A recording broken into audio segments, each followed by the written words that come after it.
బాపట్ల జిల్లాలో పోలీసులు ముమ్మరంగా తనిఖీ చేస్తున్నారు. బాపట్ల అసెంబ్లీ టీడీపీ ఎమ్మెల్యే అభ్యర్థి వేగేసిన నరేంద్ర వర్మ ఫ్యాక్టరీలో 56 లక్షలు పట్టుకున్నారు. చీరాల డీఎస్పీ ప్రసాద్ ఆధ్వర్యంలో రాయల్ మెరైన్ రొయ్యల ఫ్యాక్టరీలో జరిగిన తనిఖీలో ఈ డబ్బు దొరికింది. ఫ్యాక్టరీ జీతభత్యాల కోసం డబ్బులు తెచ్చినట్లు నరేంద్ర వర్మ తెలుపుతున్నారు. అయితే నెల కాకముందే జీతాల కోసం ఫ్యాక్టరీకి డబ్బులు తేవడం ఏంటని ప్రశ్నిస్తున్నారు పోలీసులు. సరైన ఆధారాలు చూపించడం లేదంటూ డబ్బును సీజ్ చేశారు. అక్కడికి చేరుకున్న టీడీపీ కార్యకర్తలు తనిఖీలు చేసి పోలీసులతో వాగ్వాదానికి దిగారు.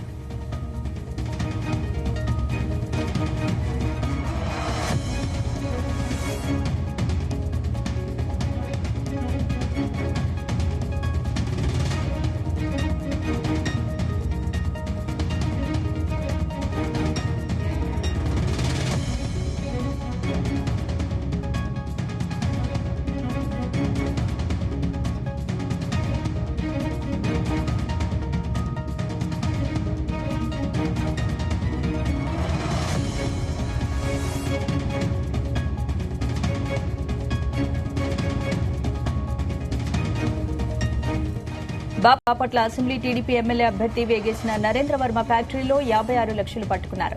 చీరాల డీఎస్పీ ప్రసాద్ ఆధ్వర్యంలో రాయల్ మెరైన్ రొయ్యల ఫ్యాక్టరీలో జరిగిన తనిఖీలో ఈ డబ్బు దొరికింది. ఫ్యాక్టరీ జీతభత్యాల కోసం డబ్బులు తెచ్చినట్లు నరేంద్ర వర్మ తెలిపారు. అయితే నెల కాకముందే జీతాల కోసం ఫ్యాక్టరీకి డబ్బులు తేవడం ఏంటని ప్రశ్నిస్తున్నారు పోలీసులు. సరైన ఆధారాలు చూపించడం లేదంటూ డబ్బును సీజ్ చేశారు. అక్కడికి చేరుకున్న టీడీపీ కార్యకర్తలు తనిఖీలు చేసిన పోలీసులతో వాగ్వాదానికి దిగారు.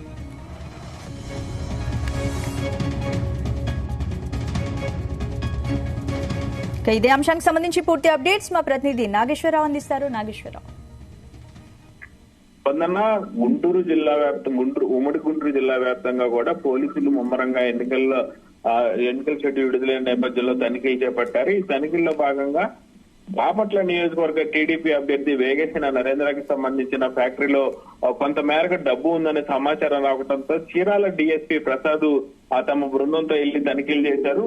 తెల్లవారుజామున 11 గంటల నుంచి కూడా ఈ తనిఖీలు జరుగుతా ఉన్నాయి. ఏదైతే ఫ్యాక్టరీలో తనిఖీల నిమిత్తం వెళ్ళినప్పుడు కార్యాలయంలో 56 లక్షల రూపాయలు విలువైన ఆ సొత్తు దొరికినట్టు పోలీసులు జప్తు చేశారు. అయితే ఈ మొత్తం కూడా 56 లక్షలు కూడా ఏదైతే కార్మికులు ఉన్నారో, ఉద్యోగస్తులు ఉన్నారో వాళ్ళకి సంబంధించిన జీతభత్యాలు చెల్లించడానికి ఆ డబ్బు తీసుకొచ్చినట్టు వేగేసిన నరేంద్ర వర్మ చెప్పినట్టు తెలుస్తా ఉంది. అయితే ఆ నెల మొత్తం కూడా రాకముందు, మా నెల పూర్తవక ముందే డబ్బు తీసుకొచ్చి ఎందుకు పెట్టారు, ఆ నెల పూర్తయిన తర్వాత కదా డబ్బు జీతభత్యాల కోసం తీసుకొచ్చి పెట్టేది, ఆన్లైన్ నిమిత్తం కదా ఆ జీతభత్యాలు చెల్లించేది అన్నట్టు పలు రకాలుగా విచారణ చేస్తా ఉన్నారు. అయితే విచారణ చేస్తున్న నేపథ్యంలో తమ యొక్క డబ్బు మాత్రం ఖచ్చితంగా ఉద్యోగులకు సంబంధించిన జీతభత్యాలు చెల్లించడం కోసమే తీసుకొచ్చామని చెప్పారు. దీని పట్ల టీడీపీ నాయకులు గాని, వేగేసి నరేంద్ర వర్మ గాని ఆ పోలీసుల మీద ఫైర్ అవుతా ఉన్నారు. తమకి అన్యాయంగా ఏదో రకంగా ఇరికిచ్చి తమ డబ్బు ఎన్నికలకు సంబంధించి